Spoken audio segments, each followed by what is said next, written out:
Red button means we're live, a casual take with your boy Stephen Pepper, here to give a take off my chest. Finally, sigh of relief for CeeDee Lamb fantasy owners. CeeDee Lamb and the Cowboys agreed to a contract extension yesterday.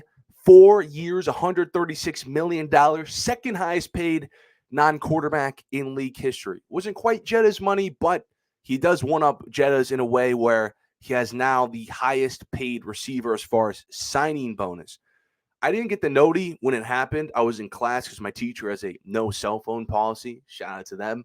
But when I was looking at all the news when I was leaving class, I was thinking, like, why did this take so long? This deal was a no-brainer, and it should have happened months ago. So my takeaway from this whole situation is, does Jerry Jones expect us to congratulate him for getting this deal done finally? Because I'm sure as hell not. What did the Cowboys gain from prolonging this situation? Attention?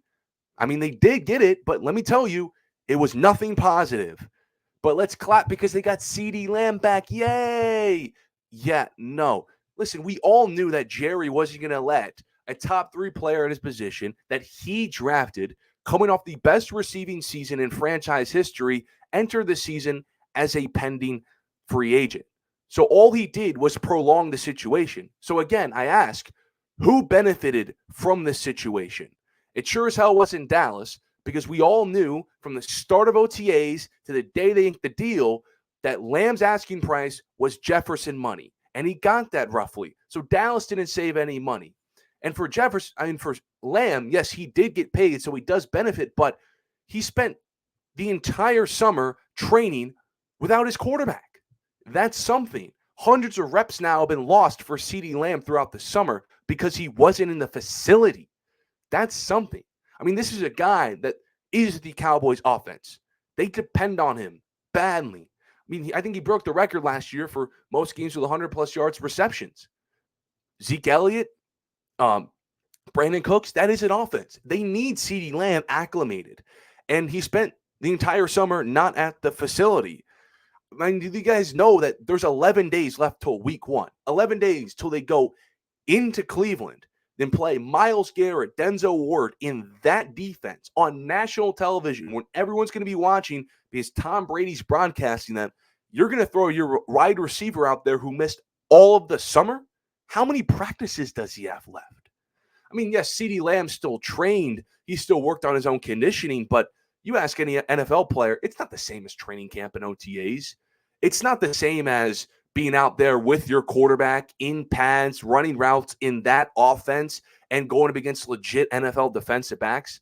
Nick Bosa said when he held out for the contract and signed his deal on the final day and missed all of training camp that it kind of affected him going into the season.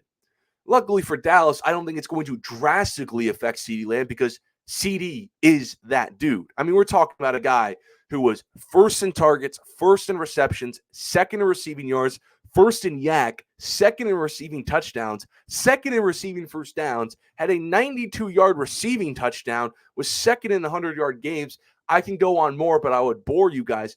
CeeDee Lamb is too talented for this to end his season. He's going to get good pretty fast, but it is something. You want to get this guy reps throughout the summer in the offense so he doesn't run the risk of injury or have to spend the first couple weeks of the season basically as a training camp. And this is when games matter, and he is your offense. Now, to be fair to Dallas, they did have other guys on the books going forward that they have to worry about. So they had to think about other guys before just signing CeeDee Lamb. Micah Parsons is eligible for extension, and he's going to garner CeeDee Lamb $35 million a year type money. And their quarterback, Dak Prescott, who a lot of reporters are saying he has the most leverage out of any player in the league, he's entering free agency next offseason. He could command anywhere from $60 to $65 million. But if we're being honest here, you don't have to pay Micah right away. They're kind of doing what the Bengals are doing with Jamar Chase. But with CeeDee Lamb, let's be honest, he's more valuable going forward than Dak. CeeDee is a receiver just now hitting his prime, and he's one of the best in the league. It's really hard to replace one of the best in the league. And Dak Prescott, although he's really good, he's 30 years old, he's been here 8 years, got 2 playoff wins. Do you want to give that $60 million? But I'll give CeeDee Lamb 35 because he's worth that. Is Dak really worth 60? Because this is a CeeDee Lamb. I've always said he's your franchise guy going forward, him and Micah will get his money. But I've always said I'm a believer in taking care of your franchise guy. Once you identify that he's part of my franchise, he's a cornerstone going forward, you take care of him when the time comes. You do it quickly.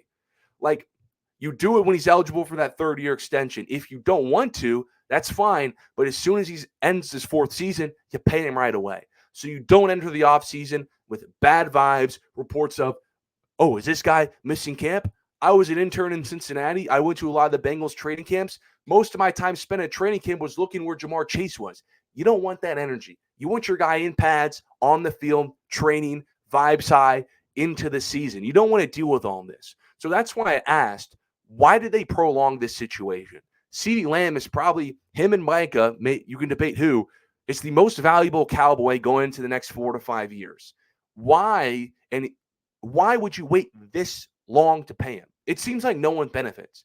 I don't know. Maybe I'm missing something, but it most likely looks like this was all for attention. This was it. Whether it was positive or negative, this was all for attention because he wasn't going to not re-sign. Jerry wasn't going to let him walk. So why didn't you sign him in June, which has been months now, when you had the opportunity immediately after Justin Jefferson got his? But I appreciate everyone for tuning into this episode of A Casual Take. Follow my social medias to stay updated on all things related to the show. Till next time, see you.